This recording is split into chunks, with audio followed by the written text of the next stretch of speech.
My name's Peter Sidwell and I have got the most amazing twist on a pecan pie. I'm using lots of amazing American ingredients with this one.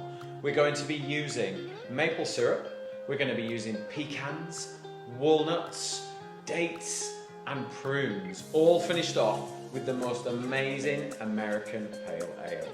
And here's how I do it. Cream the butter and sugar until light and fluffy, then pour in the maple syrup. Add the golden syrup and continue to whisk.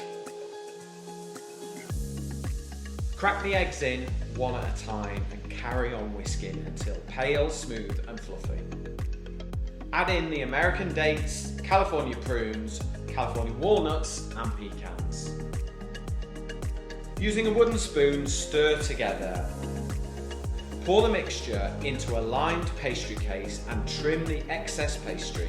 Bake in a preheated oven 170 degrees Celsius for 30 to 40 minutes until golden. While the pie's cooking, it's time to make the ice cream. Add the sugar and the beer into a large pan and boil to a dark golden syrup.